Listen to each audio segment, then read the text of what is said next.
राज्यों में चुनाव की तारीख और दिखाएंगे क्या रहा व्यापारियों के भारत बंद का असर और क्यों अन्नदाता अब अपने हाथों से अपनी फसलों को जोत रहे हैं। और देखिए कैसे रेलवे के बढ़े किराए ने एक बार फिर से आम आदमी की हालत खराब कर दी है। दिन भर दिल्ली में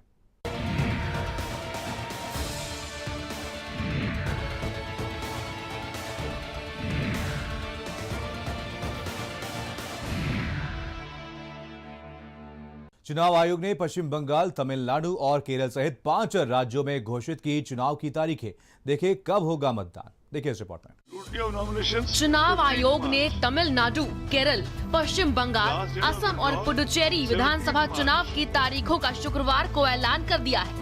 चुनाव आयोग ने दिल्ली स्थित विज्ञान भवन में प्रेस कॉन्फ्रेंस में कहा कि 2 मई को मतगणना होगी। आइए आपको दिखाते हैं चुनाव आयोग 5 राज्यों के कुल कितनी विधानसभा सीटों पर मतदान करवाएगा। पश्चिम बंगाल में 294 सीटों पर चुनाव होगा। तमिलनाडु में 234 सीटों पर चुनाव होगा। असम में 125 सीटों पर चुनाव होगा। केरल में 140 सीटों पर चुनाव होगा। पुडुचेरी में 30 सीटों पर होगा चुनाव। पश्चिम बंगाल में 8 चरणों में मतदान होगा। 5 राज्यों में होने वाले चुनावों को लेकर सबसे ज्यादा दिलचस्पी और दम अगर राजनीतिक पार्टियां कहीं लगा रही हैं, तो वो राज्य है बंगाल और वहां पर 8 चरणों में चुनाव आयोग मतदान करवाएगा। 5 राज्यों में चुनाव तारीखों का ऐलान। पश्चिम बंगाल में 8 चरणों में होगा मतदान। बंगाल में 27 मार्च को पहले चरण का मतदान। पश्चिम बंगाल में 1 अप्रैल को दूसरे चरण का मतदान। पश्चिम बंगाल में 6 अप्रैल को तीसरे चरण का मतदान। पश्चिम बंगाल में 10 अप्रैल को चौथे चरण का मतदान। पश्चिम बंगाल में 17 अप्रैल को 5वें चरण का मतदान। पश्चिम बंगाल में 22 अप्रैल को 6वें चरण का मतदान। 26 अप्रैल को 7वें चरण का मतदान। 29 अप्रैल को 8वें चरण का मतदान। बीजेपी के सभी बड़े नेता बंगाल चुनाव प्रचार में उतरे हुए हैं और उनकी तैयारी कुछ इस तरह है कि वो इस बार बंगाल के दुर्ग को फतेह करना चाहते हैं। वहीं ममता दीदी भी पूरी ताकतों के साथ बंगाल में बीजेपी को कड़ी टक्कर दे रही हैं। वहां केवल ममता बनर्जी और बीजेपी की ही टक्कर नजर आ रही है। आइए अब आपको दिखाते हैं कि पिछले चुनाव में किस पार्टी को कितनी सीटें मिली थी। कुल सीटें 294 थी। टीएमसी को 211 सीटें मिली थी और 44.91% वोट मिला था। कांग्रेस को 44 सीटें मिली थी और 12.25% वोट मिले थे। सीपीएम को 26 सीटें मिली थी और 19.75% वोट मिले थे। वहीं बीजेपी को 3 सीटें मिली थी और 10.16% वोट मिले थे। पश्चिम बंगाल के साथ साथ बाकी 4 राज्यों में तमिलनाडु, केरल, असम और पुडुचेरी के लिए भी चुनाव आयोग ने तारीखों का ऐलान कर दिया है। असम में 3 चरणों में होगा मतदान। केरल, तमिलनाडु, पुडुचेरी में 1 चरण में वोटिंग होगी। असम में 27 मार्च को पहले चरण का मतदान। असम में 1 अप्रैल को दूसरे चरण का मतदान। असम में 6 अप्रैल को तीसरे चरण का मतदान। केरल में 6 अप्रैल को होगा मतदान। तमिलनाडु में 6 अप्रैल को मतदान होगा। पुडुचेरी में 6 अप्रैल को मतदान होगा। वहीं 2 मई को नतीजे घोषित होंगे। 5 राज्यों में चुनाव की तारीखों के ऐलान के साथ साथ अब सियासी तेवर भी देखने को मिलेंगे। देश में चल रहे महंगाई, बेरोजगारी, महंगे पेट्रोल डीजल का असर इन चुनाव में देखने को मिलेगा या नहीं, या फिर एक बार फिर जनता जाति धर्म के आधार पर वोट करेगी। इन आने वाले 3 महीनों में हमें कई तरह के आरोप प्रत्यारोप देखने को मिलेंगे और एक बड़ा सियासी फेरबदल भी देखने को मिल सकता है। और अब जब तारीखों का ऐलान हो गया है, तो नेताओं के बीच होने वाली जुबानी जंग भी बड़ी होने वाली है। स्पेशल रिपोर्ट, भारत समाचार। किसानों ने कृषि आंदोलन के विरोध में अब अपनी खड़ी फसलों को नष्ट करना शुरू कर दिया है। किसान अब अपने हाथों से अपनी फसल पर ट्रैक्टर चला रहे हैं। देखिए रिपोर्ट।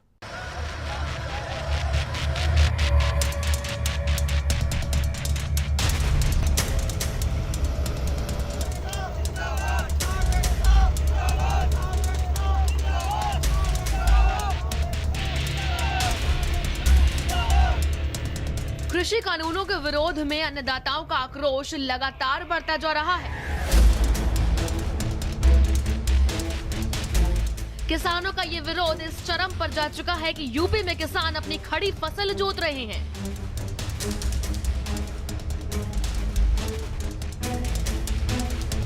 मुजफ्फरनगर, बिजनौर, मेरठ, बागपत, हापुड़, सहारनपुर जैसे कई जिलों में किसान अपनी ही खड़ी गेहूं, गन्ना, सरसों जैसी फसल को जोत दे रहे हैं।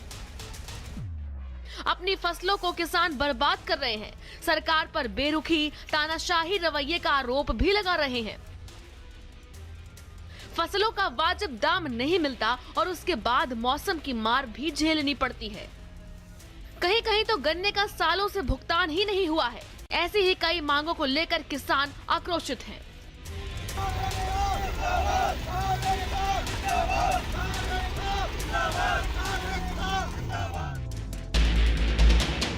अन्नदाताओं का आंदोलन जारी। कृषि कानून का विरोध। खड़ी फसल जोत रहे किसान। मुजफ्फरनगर, बिजनौर, मेरठ, बागपत, हापुड़, सहारनपुर सैकड़ों बीघा फसल हो चुकी बर्बाद।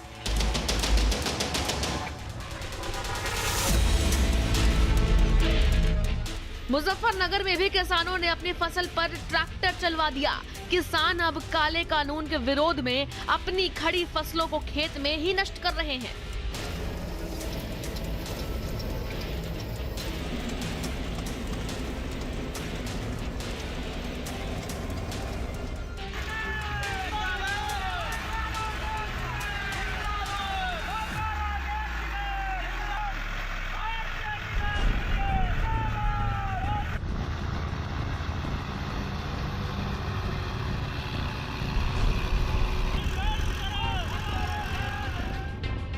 मेरठ के रोटा गांव में लगातार दूसरे दिन कृषि कानून का विरोध में हरी फसल जोती गई। किसानों ने 14 बीघा में खड़ी फसल जोत डाली। गेहूं की फसल उजाड़कर कानून का विरोध जताया।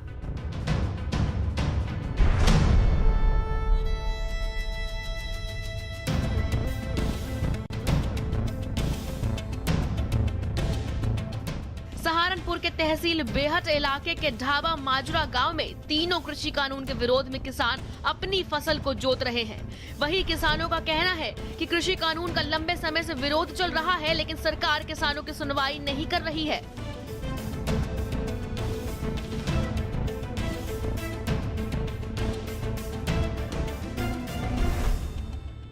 हमारा धान का पैसा नहीं मिला हमको। 1900 रुपये हमारा धान बिका है, वो भी 1 महीने के बाद आधा उसमें मतलब जो है सुखपन भाग गई और उसके बाद भी पैसा नहीं मिला। आग लगाने को हमारे पास पैसा नहीं है, क्या करें हम, इसलिए बाहर है और आग लगाने को पैसा नहीं है हमारे पास।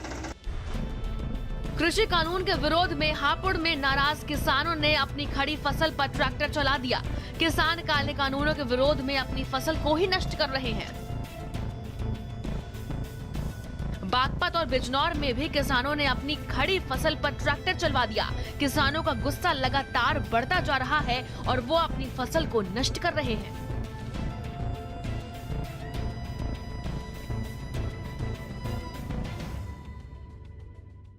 कल मैंने कहा था हमारे कुलचारे किसान ना गेहूं जोतते थे, तीनों कानूनों के विरोध में प्रशासन ने उसके खिलाफ मुकदमे लिखे थे, उसके घर जाकर बदतमीजी करी थी। उसके विरोध में मैंने कल ही वीडियो बनाई थी और मैंने प्रशासन को बोल दिया था कि मैं कल को अपने 5 बीघे गेहूं जोतूंगा और मैं जोत रही हूँ। और आने वाले समय पर अगर जरूरत पड़ी तो हमारे गाँव का एक किसान अपने खड़ी फसल में आग देने का कार्य भी करेगा। कृषि कानूनों के विरोध में किसान अब अपनी फसलों को नुकसान पहुंचा रहे हैं और अन्नदाता का आक्रोश हर बीतते दिन के साथ सरकार के खिलाफ और बढ़ता जा रहा है, जिसकी बानगी गांव-गांव से सामने आने लगी है, जिसका सीधा असर देश के अनाज उत्पादन पर पड़ने लगेगा। स्पेशल रिपोर्ट, भारत समाचार।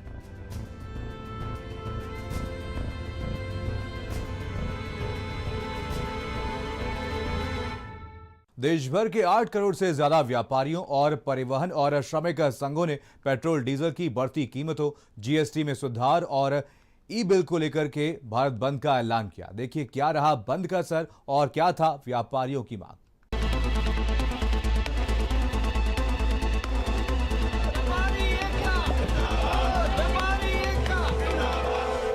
पेट्रोल, डीजल और गैस के बढ़े दामों का सबसे ज्यादा असर व्यापारी वर्ग पर पड़ा है। एक तरफ कोरोना काल में हुए लॉकडाउन ने व्यापारियों के काम धंधे को नुकसान पहुंचाया था, जिससे वो उबरने की कोशिश कर रहे थे। इस बीच आसमान छूते पेट्रोल डीजल के दामों ने धंधे और बचत को खात्मे की कगार पर पहुंचा दी, जिसके चलते व्यापार संगठनों ने पेट्रोल डीजल को भी जीएसटी के दायरे में लाने की मांग करते हुए देश भर में बाजारों और ट्रेडर्स ने ट्रकों को बंद कर रखा है। आइए आपको दिखाते हैं क्या है दुकानदारों और ट्रेडर्स की मांगे।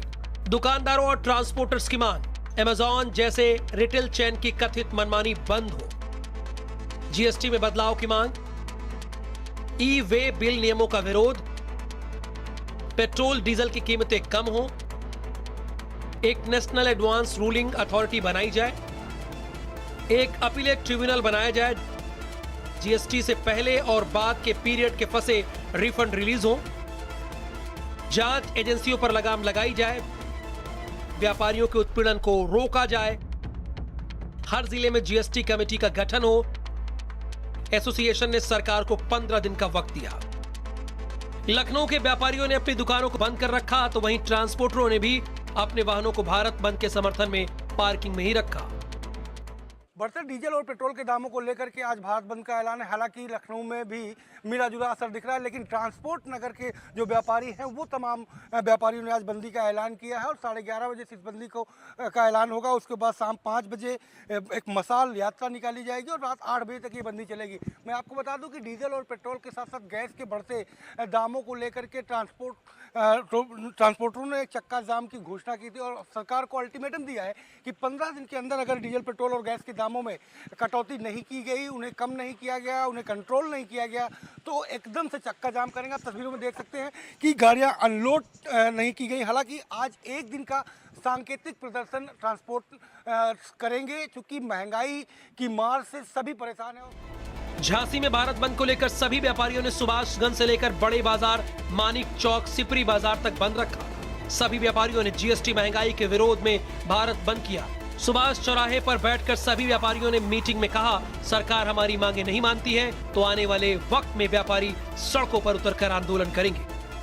आपको बता दें कि महंगाई को लेकर जिस तरीके व्यापारियों ने विरोध किया, इसका पूर्णतः बंद रखा गया। आज जिस तरीके से महंगाई, पेट्रोल महंगी, डीजल महंगा, तमाम जीएसटी को लेकर जैसे व्यापारियों ने बात रखी थी अपनी, लेकिन आपको बता दें कि यहाँ पर तमाम ये व्यापारी संगठन भी यहाँ पे खड़े हुए हैं, है ना। हम इनसे बातचीत करेंगे। आज आपने पूर्णतः बंद रखा, क्या मांगे थी आप? देखिए, आज भारत बंद है, प्रदेश बंद है और उत्तर प्रदेश बंद है। सिर्फ बात यह है कि वन नेशन वन टैक्स की सरकार ने बात की थी, जीएसटी को लेकर, महंगाई को लेकर, अन्य तमाम समस्याओं को लेकर पूरे देश के व्यापारियों में आक्रोश है और उस आक्रोश को व्यक्त करने के लिए हमने अपनी स्वतः दुकानें बंद रखकर विरोध व्यक्त किया और आज संपूर्ण झांसी 100% बंद है। दिल्ली में भी ऑल इंडिया ट्रेडर्स के आह्वान पर व्यापारिक प्रतिष्ठान बंद रहे और ज्यादातर बाजार बंद रहे, जिसके चलते बड़ा सरकारी घाटा। 1 करोड़ ट्रांसपोर्टर्स, 3 करोड़ हॉकर्स और लगभग 75 लाख से ज्यादा लघु उद्योग आज पूरे तौर पर देश में बंद है।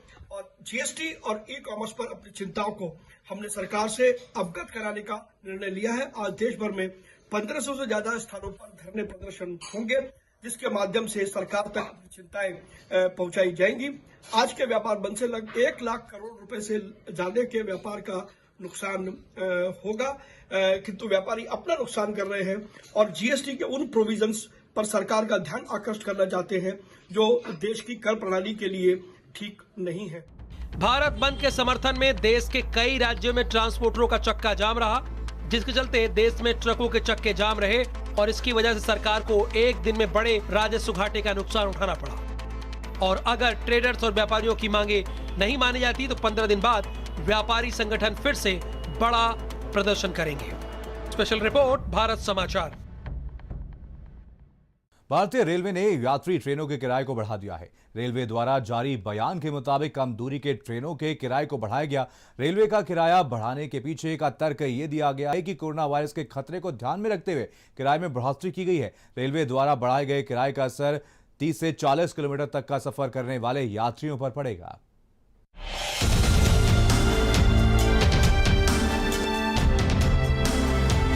भारतीय रेलवे ने कम दूरी के सफर पर किराया बढ़ा दिया है। किराया बढ़ने के पीछे तर्क दिया गया कि कोविड महामारी के चलते कम दूरी की ट्रेनों में लोग न चढ़ें। गौरतलब है कि इस समय कम दूरी की यात्रा वाली ट्रेनों को मेल एक्सप्रेस के तौर पर चलाया जा रहा है।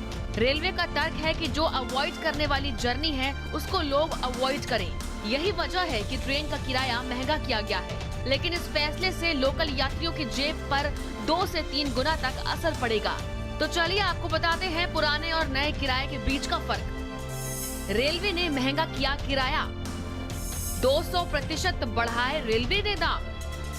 पहले 30 किलोमीटर का 10 रुपया, अब 30 किलोमीटर के 30 रुपए लगेंगे। पहले 35 से 50 किलोमीटर का किराया 15 रुपए था, अब दाम बढ़ने पर 35 से 40 रुपए देने होंगे। ये घटना चाहिए, आपको गरीब आदमी कहाँ से पैसा ले आएगा आपका। जैसे गरीबों को सर मतलब नुकसान बहुत हो गया सर। अब सर जैसे मतलब कि हम बिजनौर जाने वाले हम, तो सर हमारा टिकट मतलब महंगा बैठ रहा है, तो सर हमें दिक्कत पड़ रही है बहुत। तो सर ये समस्या है, मतलब टिकट सर कम होने चाहिए, है ना। आप सभी लोग से ये है हमारा क्या है सर, टिकट कम होनी चाहिए। ट्रेनों का किराया बढ़ गया है, इसलिए हमको ट्रेन नहीं मिल रही, और किराए के लिए इतनी व्यवस्था नहीं है, किराया ज़्यादा है ना, तो हम लोग सब जा नहीं पा रहे। हाँ, पहले कम था, जनरल मिलता था, उसमें हम सफ़र कर लेते थे। अब किराया बहुत भारी हो चुका है, हमारे पास पैसे की तो व्यवस्था नहीं है। ट्रेनों का किराया बढ़ने से हम लोगों के जेब खर्चे पे या उस पर असर तो पड़ा ही है। अधिकतर आना जाना होता रहता है बाहर, और कोरोना के कारण वैसे ही हम लोगों का व्यापार ठप है। और ये जो किराए बढ़ रहे हैं लगातार, किसी भी चीज़ के बढ़ रहे हो, सिलेंडर के बढ़ रहे हो, पेट्रोल के बढ़ रहे हो, अब ट्रेन के भी बढ़ रहे हैं, इससे हम लोगों की आर्थिक स्थिति पे काफ़ी असर पड़ रहा है। जब लॉकडाउन से पहले जो किराया था, पैसेंजर ट्रेनें जिस हिसाब से संचालित हो रही थी, तो आम आदमी के लिए सुविधाजनक था। लेकिन लॉकडाउन के बाद से पैसेंजर ट्रेनें बंद हैं, तो वो एक बहुत बड़ी समस्या है। लोगों को रिजर्वेशन करा के जाना पड़ रहा है आम आदमियों को। और देखते हैं कि आए दिन मतलब रेलवे का किराया भी बढ़ाया जा रहा है, जिससे लोग वहाँ काफ़ी परेशान हैं। आम आदमियों के ऊपर ये अतिरिक्त बोझ है। मतलब रेल को माना जाता था कि एक सबसे सस्ता साधन है, लेकिन अब ये भी महंगा होता जा रहा है। लॉकडाउन ने वैसे भी लोगों को तोड़ के रख दिया है, और ऊपर से ये किराया बढ़ोतरी करता है, ये कोई उचित माध्यम नहीं है। इससे लोगों पर एक अतिरिक्त बोझ बढ़ गया, लोग आने जाने में भी परेशानी होती है, उनको जस्ट डबल किराया देना पड़ा। रेलवे ने जिस तरह से पैसेंजर और लोकल ट्रेन के दामों में इजाफा किया है, उसका सीधा सीधा असर आम आदमी पर पड़ा है। देखिए वो कैसे इस बढ़े किराए से परेशान हुए हैं। रेलवे ने पैसेंजर और दूसरी अन्य ट्रेनों का किराया में इजाफा कर दिया है। 45 किलोमीटर दूरी तक जहां पर किराया 10 रुपए लगता था, अब उसे बढ़ाकर 30 रुपए कर दिया गया है। वहीं 45 से 60 किलोमीटर की दूरी पे 15 रुपए किराए को बढ़ाकर 35 रुपए तक कर दिया गया है। आप तस्वीरें देख सकते हैं कि यहाँ पे लोग आए हैं। चारबाग रेलवे स्टेशन पे हम मौजूद हैं, और यहाँ पे लोग अपने टिकट कराने के लिए आए हैं। और लोगों का जो है वो यही कहना है कि किराया में इजाफा नहीं होना चाहिए, किराया कम होना चाहिए। जनता पहले तो पेट्रोल और डीजल के दामों से परेशान थी, ऊपर से खाने और रोजमर्रा की चीजों में आए उछाल ने कमर तोड़ दी थी, और अब रेलवे ने लोकल और पैसेंजर ट्रेन के किराए में बढ़ोतरी करके आम आदमी पर एक और अतिरिक्त बोझ डाल दिया है। पहले तो आम आदमी के लिए सरकार ने खाना मुश्किल किया, और अब रेलवे ने इस कदम में उनका कहीं आना जाना भी मुश्किल कर दिया है। स्पेशल रिपोर्ट, भारत समाचार। अखिलेश यादव ने मिर्जापुर में सपा के प्रशिक्षण शिविर में शामिल होने के बाद पत्रकारों से बातचीत की। अखिलेश ने कहा कि यूपी सरकार सिर्फ उद्घाटन का उद्घाटन करती है, जनता मन बना चुकी है कि 2022 में सपा की सरकार को लाएगी। भारतीय जनता पार्टी ने जो वादा किया था जनता को, जो उन्होंने संकल्प पत्र दिया था जनता के बीच में, अगर आज मुड़ करके देखें तो भारतीय जनता पार्टी देश की वो पार्टी होगी जिसने अपने ही संकल्प पत्र को भुला दिया। जो वादे संकल्प पत्र में किए गए थे, 5 बजट पूरे हो जाने के बाद और दिल्ली की सरकार का इतना बड़ा सहयोग होने के बाद आज संकल्प पत्र पूरा नहीं है उनका। सरकार के हाथ में सब चीजें, सरकार कंट्रोल कर सकती चीजों को, ये सरकार के हाथ में है। ये मौसम नहीं बताएंगे, जैसे कि याद कीजिए जब गोरखपुर में बच्चियों की जान जा रही थी तो एक यहीं के प्रदेश के मंत्री ने कहा क्योंकि इस मौसम में तो जान जाती ही जाती है। तो ऐसे मंत्रियों से क्या उम्मीद करोगे? सरकार बताए हमें कि जिन्होंने ये कहा फ्री सिलेंडर दिया, बोर्ड जनता से ले लिया, उसके बाद सिलेंडर की कीमत क्या कर दी? आज दोबारा लोग कंडा ढूंढ रहे हैं, लकड़ी से दोबारा खाना बना रहे हैं, सिलेंडर भरवाने नहीं जा रहे हैं। आने वाले समय में जो देश के गरीब, किसान, मजदूर, नौजवान, व्यापारी, चाहे वो अगड़े हों, चाहे पिछड़े, दलित और अल्पसंख्यक हों, आज सबसे ज्यादा उम्मीद समाजवादी पार्टी पर उनको है। और अगर कोई है जो भारतीय जनता पार्टी का मुकाबला कर सकता है, वो समाजवादी पार्टी है। इटावा सफारी पार्क के शेर पटौदी और मरियम को गोरखपुर के निर्माणाधीन अशफाक उल्लाह प्राणी उद्यान भेजा गया। आपको बता दें, ये दोनों शेर गोरखपुर चिड़ियाघर की शोभा बढ़ाएंगे। कड़ी सुरक्षा के बीच शेरों को गोरखपुर भेजा गया है। पूर्व मुख्यमंत्री अखिलेश यादव के ड्रीम प्रोजेक्ट इटावा सफारी के 2 शेरों की दहाड़ बीजेपी सरकार के मुख्यमंत्री योगी आदित्यनाथ के गढ़ गोरखपुर में सुनाई देगी, जिन्हें वहां के अशफाक उल्लाह प्राणी उद्यान में रखा जाएगा। दोनों शेरों को कड़ी सुरक्षा के बीच गोरखपुर डॉक्टरों की निगरानी में भेजा जाएगा। गोरखपुर चिड़ियाघर के लिए 2 शेर जाने हैं, जिसमें एक नर है, एक मादा है। जो मादा है वो मरियम है और जो नर है वो पटौदी है। दोनों ही फुल ग्रोन हैं, दोनों अच्छी उम्र के हैं और डिस्प्ले के लिए बहुत ही बढ़िया जानवर हैं। ये सारे जानवर कल सवेरे हम लोग यहाँ से इनको लोड करेंगे और कल शाम या रात तक वो चिड़ियाघर पहुँच जाएंगे। दरअसल 25 सितंबर 2019 को जूनागढ़ से लाए गए पटौदी और शेरनी मरियम को शनिवार को विशेष वाहन से गोरखपुर रवाना कर दिया जाएगा। अब दोनों ही वहां पर गोरखपुर चिड़ियाघर की शोभा बढ़ाएंगे। ये सारे जानवर, ये दोनों जानवर हमारे सितंबर 2019 के में ही आ गए थे। तब से इनको हम लोग यहाँ पर अपने यहाँ रखे हुए, इनका इलाज कर रहे हैं। इनको आज की तारीख में लगभग 7 से 8 किलो मीट खा रहे हैं। इसके साथ इनको दवाई भी दी जाती है। दोनों ही बड़े अच्छे हैं, बहुत ही कंपैटिबल जानवर हैं, ज़्यादा शांत प्रिय जानवर है, इसलिए कोई किसी प्रकार की कोई दिक्कत नहीं है। बड़े बहुत अच्छे हैं और चिड़ियाघर की शान बढ़ाएं। गोरखपुर भेजे जा रहे ये दोनों शेर गोरखपुर के अशफाक उल्लाह प्राणी उद्यान में रखने के लिए ही लाए गए थे। दोनों को 18 महीने इटावा लायन सफारी में रखने के बाद अब गोरखपुर भेजा जा रहा है। इटावा से विवेक दुबे की रिपोर्ट, भारत समाचार। और इसी के साथ हमारे इस खास प्रोग्राम में बस इतना ही। देखते रहिए भारत समाचार। नमस्कार।